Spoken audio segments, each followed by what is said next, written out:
500-მდე ადამიანს ვესტუმრეთ სახლში და მაშინ გავიცანით ძალიან ბევრი ისეთი ადამიანი, რომელმაც რაღაცნაირად მოგცა სწორედ ამის სტიმული, რომ გავაგრძელებინა ეს საქმე. ძალიან საინტერესო გზა გავიარეთ, ვიმოგზაურეთ მთელ საქართველოში, კარ და კარ, აღმოვაჩინეთ ძალიან საინტერესო ადამიანები და სწორედ აი ამ კვლევის და ადამიანების გაცნობის შემდეგ წარმოიშვა ეს იდეა საქართველოს ტრადიციული რეწვის ასოციაციის დაფუძნების. 2012 წელს იყო გამოცხადებული ესე ვთქვათ აღმოსავლეთ პარტნიორობის გაფართოების პროგრამა, როცა დაიწყო ევროკავშირმა, მაშინ გამოცხადდა ეს პროგრამა და გაჩნდა ეს იდეა, რომ გაგვეკეთებინა ძალიან ისეთი სრულყოფილი ყოვლის მომცველი კვლევა რეწვის მიმართულებით, რა დარგებია განვითარებული, რომელ რეგიონში რა გვაქვს, რა საკის არიან ეს ადამიანები, ქალი, კაცი, ახალგაზრდობა რამდენად ჩართული ვისგან ისწავლა, ასწავლის თუ არა, შემოსავლები რამდენი აქვს, ანუ ეს ფაქტიურად იყო ძალიან სრულყოფილი კვლევა, რომელიც ჩატარდა და ამავე კვლევის ფარგლებშივე იყო ესეთი კითხვა, აქვთ თუ არა სურვილი ოსტატებს, რომ იყვნენ ასეთი მსგავსი ასოციაციის წევრები, ან რა მომსახურებები იქნებოდა მათთვის სასურველი, რომ გაგვეწია მათთვის და ბევრი კითხვა იყო ისეთი, რამაც მე უკვე საფუძველი დაუდო ასოციაციის როგორც ორგანიზაციის ჩამოყალიბებას. საქართველოს ტრადიციული რეწვის ასოციაცია დაარსდა 2015 წელს. ეს მოხდა ევროკავშირის პროექტის ფარგლებში და ყველაფერი ჩვენი ამბავი დაიწყო მაშინ, როდესაც ჩვენი პროექტი ითვალისწინებდა მთელი საქართველოს მასშტაბით ტრადიციული ხელობებით დაკავებული ოსტატების კვლევას და იმის გარკვევას, თუ რა დარგები არის შემორჩენილი საქართველოში და რამდენად არის ეს საქმიანობა და შეიძლება იყოს ეს საქმიანობა ეკონომიურად მომგებიანი ადამიანებისთვის, ვინც ამით არის დაკავებული. დავიწყე ჯერ იარაღის პირის გაბრიალებით, შემდგომ ვიყავი უროს დარტყმავის სწავლე, მეორევე ვიყავი, შემდგომ უკვე ურიტით მუშაობა და უკვე რამოდენიმე წელი შეიძლება ითქვას 6 წლის შემდგომ მე მომცა უფლება ჩემმა ოსტატმა, რომ დამედო ჩემს ნამუშევრს. ცოტა ისტორიულ რაკურსში რომ შევხედოთ ამ დარგს, ხო, ეს საბჭოთა პერიოდის დროს რა მოხდა, ხო, ამ კუთხით, იმიტომ რომ ჩვენ გვქონდა ეს, თქო, 19 საუკუნის, მე-20 საუკუნის 20-იან წლებამდე რაღაცნაირად ბუნებრივად ვითარდებოდა ეს ყველაფერი. იქიდან გამომდინარე, რომ ეს იყო საკუთარი მოხმარებისთვის პირველ რიგში შექმნილი ნივთები, ანუ ფუნქციონალური დანიშნულება იყო ერთ-ერთი მთავარი, ხო? მე უკვე საბჭოთა პერიოდში, როდესაც ესე ვთქვათ, ფუნქციები მთლიანად ინდუსტრიაში წავიდა და ინდუსტრიალიზაცია მოხდა ყველაფრის, ეს ნივთები გადაიქცა სუვენირებად. და ეს ასე ვთქვათ, ეროვნული ფორმა და სოციალისტური შინაარსი ძალიან კარგად გამოვლინდა იგივე ამ ყველაფერში, როგორც ხელოვნებაში მოხდა მთლიანად და მათ შორის ამ ეგრეთ წოდებულ სუვენირებში. მე უკვე როდესაც საბჭოთა კავშირი დაიშალა, ეს ჭყალებში ასე ვთქვათ სუვენირები, ბაზარი, იმიტომ რომ იქ საერთოდ სხვა სისტემა იყო, ხო და ამ ხალხს ძალიან გაუჭირდა იმ დროს, როდესაც მოუწიათ საბაზრო ეკონომიკის, ვთქვათ, მასე გადასვლა მოდელზე. იმიტომ რომ ეს მათი აღქმიდან დაწყებული, როგორც აღნიშნე, რომ ეს არის რაღაცა ჩემი შემოქმედება და მე ამას ზოგიერთი საერთოდ არც განიხილავს ეს რა გაფიდოს. და აი ამას ვერ გავყიდი, ან ის როგორ უნდა გავყიდო, ან როგორ უნდა შევაფასო, რა ფასი უნდა დავადო. ხო, ეს კითხვები სად უნდა გავყიდო, ან როგორ უნდა მივაწვინო, ხო, განსაკუთრებით ეს ძალიან აქტუალურად იდგა და დღესაც დგას რეგიონის ხალხისთვის. თბილისში უფრო იოლია გზის გაკვალვა და რეგიონისთვის თითქმის შეუძლებელია. მეტრზე მუშაობა დავიწყეთ ახალგაზრდობაში და მოყვება ამ დღეს. ფუნქცია უნდა უბრუნდეს პირველ რიგში. სუვენირი, რომელიც არის ფუნქციო, რა თქმა უნდა აქვს თავისი ფუნქცია, ადგილი, მაგრამ ეს არ შეიძლება იყოს ძალიან დუხეცილადღირებული ნამუშევარი, რომელსაც ორი თვე აკეთებს ოსტატი. ეს არ არის სუვენირი. თუ ანტო ფუნქციურობა არის ერთ-ერთი ძალიან მნიშვნელოვანი რამ. თუ არის ჩანთა, უნდა იყოს ჩანთა და ასრულებდეს ჩანთის ფუნქციას, თუ არის თეფში, უნდა ასრულებდეს თეფშის ფუნქციას და ასე შემდეგ. ჩვენ ტრენინგები ამ ყველაფერს მოიცავს. თავარი მიმართულება, რაც ჩვენ გვქონდა, ეს იყო, რომ ისეთი პროდუქცია შეგვექმნა ამ ხალხთან და დავხმარებოდით ესეთი პროდუქციის შექმნაში, რომელიც იქნებოდა მორგებული თანამედროვე მომხმარებელს, ანუ თქვენ ყველამ რომ შეგვეძინა და ეს არ ყოფილიყო მხოლოდ სუვენირი. და ასე თქმა უნდა მთავარი ამოცანა იყო ამ ხალხის დასაქმება. კვეთრად მოჩანს არის შუბი, აგერ ხევის ნაკვთები, სამაჯურის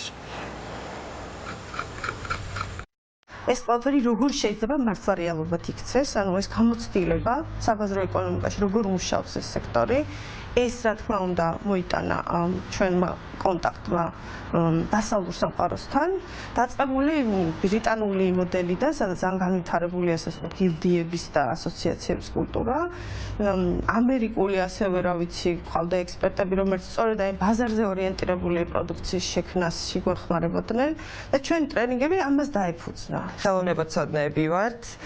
ჩვენ ამ საქმემდე მიგვიყვანა საქმის სიყვარულმა, თუმცა როგორ შეიძლებოდა რომ ეს ქცეულიყო თუნდაც ეკონომიკურ საქმიანობად და ბიზნეს საქმიანობად, აი ამ სწორედ როგორც ევროკავშირის, ასევე სხვა საერთაშორისო დაფინანსებების საშუალებით ავიმაღლეთ ჩვენს ეს უნარები. და დავაფუძნეთ მაღაზი ეთნოდიზაინი 2016 წელს, რომელიც იყო დიდი გამოწვევა ჩვენთვის, ეს იყო პირველი მაღაზია, სადაც გაერთიანდა ყველა ოსტატის ნამუშევარი, რომელიც სწორედ აი ამ კოლაბორაციით იყო შექმნილი. ტრადიციული ელემენტების გამოყენებით, თანამედროვე ფუნქციის მქონე ნივთები. ცხოვრობ ხულოს რაიონის სოფელ ღორჯომში, აჭარაში ერთ-ერთი ულამაზესი სოფელია, სადაც არ არის დაკარგული ძველი ტრადიციები, ქსოვა, ქარგვა, კერვა. აჭარაში გვაქვს ერთი ძალიან გულის ამოჭუყებელი მაგალითი, შეშმ პირის, რომელსაც საერთოდ არანაირი შემოსავალი არ ქონია საკუთარი. და დღეს ეს არის ასე ვთქვათ ღორჯომის სოფელი, მზევინარი რემაძეზეა საუბარი, რომელიც დღეს ცნობილი ადამიანი გახდა. იქაურად ქალებს ძალიან დიდ მოტივაციას აძლევს და თავის სამკერვალო აქვს, იქით ასაქმებს სხვებს და ეს ყველაფერი დაიწყო ჩვენ პროექტში მონაწილეობით. ჩვენი ოსტატი არის მარი მაღალაშვილი, რომელიც არის ტყავის ოსტატი, მას ჰქონდა უფრო სადა ფორმის ტყავის აქსესუარები და ჩვენ მას შევთავაზეთ, რომ მეტალის დეტალების დამატებით მას ახალი ელემენტი შეეძინა თვითონ მთლიანი ნამუშევრებისთვის და ეს დეტალები მას მაგალითად აღებული აქვს შუა საუკუნეების ჭედური ორნამენტიდან. და ვთქვათ, ეს ნამუშევრები უფრო მეტად იყიდება, ვთქვათ, ვარძიაში, რომელიც უფრო თქო შუა საუკუნეების კულტურულ მემკვიდრეობასთან არის კავშირში. აი აჭარული ფარდაგების ელემენტების გამოყენებით ადგილობრივმა ოსტატმა მზია ბუიღლიშვილმა შექმნა მთელი კოლექცია ჩანთების, საფულეების, რომელიც ასევე ძალიან წარმატებით გაიყიდა. ეფემია, რომელიც არის კერამიკოსი და ასე ვთქვათ, შუა საუკუნეების კედლის მოხატულობის ინსპირაციით, მან უფრო მცირე ზომის აქსესუარების გაკეთება შევთავაზეთ. მაგალითად, ესენი არის ბროშები. ეს თქო არ არის არაფრის ზუსტი ასლი, ეს არის შთაგონებით შესრულებული ნამუშევრები. თითოეული მოძრაობა ამ მასალის გამოსცემს თავისებურ ხმას და მცოდნე ოსტატმა უნდა იგრძნოს. რომ აი ზღვარი სადამდე შეიძლება ის მოხარო, სადამდე შეიძლება მოგრიხო, ამას წლები ჭირდება რომ გაუგო. გესმოდეს, აი ამ თვითონ წნელის უნდა გესმოდეს, რომ ეს საქმე ბოლომდე მიიყვანო. მამა ჩემმა დაიწყო, მაშინ მე პატარა ვიყავი დაახლოებით 27-28 წლის წინ. მომაჩნიათ ოსტატები, რომლებიც არავინ არ იცოდა, თუნდაც ფართო საზოგადოებამ რამხელა ტრადიციის მატარებელი ხალხია და ძალიან საინტერესო ვიდეო ისტორიები გადავიღეთ ამ ხალხის შესახებ, რომ ფართო საზოგადოებისთვის ისინი ცნობილი ყოფილიყვნენ. ამ საქმეს ჩვენ მამა-პაპებულ საქმეს ვაგრძელებთ.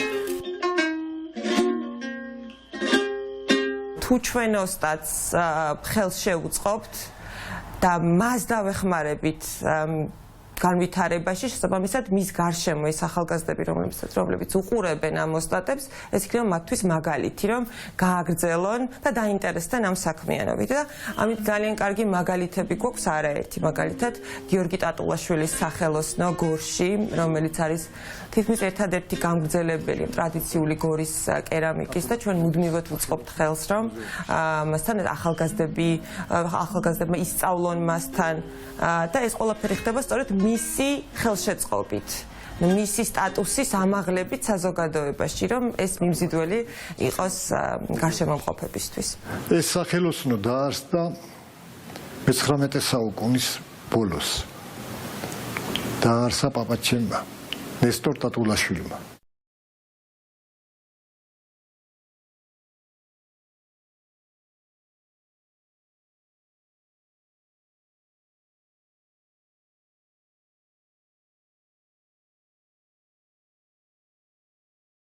ორი წლის წინ ევროკავშირის პროექტის ფარგლებში ჩვენ მოგვეცა საშუალება, რომ ძალიან განსხვავებული პროექტი განგვეხორციელებინა. ეს იყო სატვირთო მანქანა, რომელიც გადაკეთდა მოძრავ მაღაზიად და ჩვენ მას დავარქვით pop-up ეთნოდიზაინი. მთავარი ამოცანა მაღაზიის იყო შემდეგი, რომ მოძრავი, ასე ვთქვათ, სივრცის საშუალებით ჩვენ საშუალება გვქონოდა, რომ მოვუგებოდით იმ მდებარეობას, სადაც ყველაზე მეტი ადამიანი იქნებოდა თუნდაც სეზონურად. დიდი გამოწვევა იყო, იმიტომ ამის პრაქტიკა საქართველოში არ არსებობდა. მაგრამ მივიყვანეთ ეს ჩვენი პროექტი ბოლომდე და დღეს უკვე ველოდებით იმ ხელსაყრელ მომენტს, როდესაც კიდევ ერთი ძალიან საინტერესო საშუალება იქნება ჩვენი ოსტატებისთვის, რომ გაყიდონ თან მუდმივად ცვალებადი მდებარეობის საშუალებით თავიანთი პროდუქცია.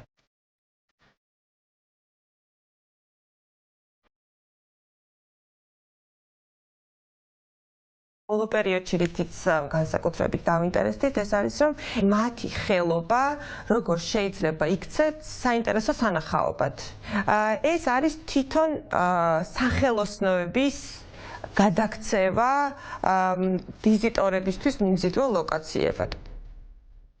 როდესაც უცხოელი, მაგრამ არა მხოლოდ უცხოელი, ქართველიც, როდესაც სხვადასხვა ძეგლების სანახავად მიდის რეგიონებში ან სანახაობების, ერთ-ერთი დამატებითი სანახაობა მათთვის იყოს ოსტატების სახელოსნოები, სადაც ისინი შეძლებენ, რომ ჩაერთონ პროცესში ნებისმიერი რეწვის პროდუქციის შექმნის და ეს იქნება დამატებითი სასიამოვნოდ გატარებული დღე ნახველისთვის და მასპინძლისთვის კი მასევე ცხადია შემოსავლის დამატებითი წყარო. ხა მაგალითად ქონდა ესეთი ჩიჩილაკის დამზადება, რომელიც ძალიან ეფექტური მასტერკლასია. ყველა არ ჩაახტოვანებული ვერც კი წარმოედგინა. თვითონ ოსტატსაც არ ჯეროდა, რომ ჩიჩილაკის კეთების მასტერკლასი შეიძლება ესეთი სახალისო იყოს და მას აქვს პოტენციალი, რომ მთელი წლის მანძილზე გაიყიდოს და არა მხოლოდ დეკემბერში. ოი და შეყვარებულ ისაც ვიგდის. ოი მათე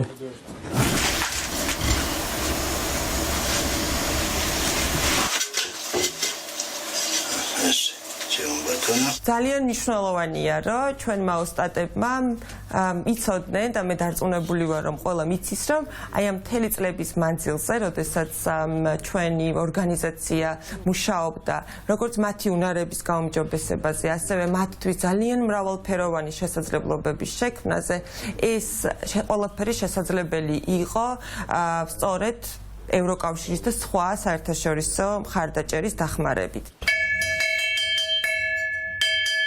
ამ დაფინანსების წყაროების, ასე ვთქვათ, გაუქმება ძალიან დიდ ზიანს მოუტანს როგორც ორგანიზაციას, ისე ყველა იმ ადამიანს, იმ ბენეფიციარს, ვინც ჩვენგან ამ სარგებელს იღებდა. თავისთავად თვითონ ის, რომ ასე ვთქვათ, გამოხატვის თავისუფლების პრობლემა გვიდგას დღეს ქვეყანაში, ეს საერთოდ ჩვენს არსებობას უსვავს გარკვეულწილად კითხვას, რაც ძალიან მტკივნეულია ჩვენთვის.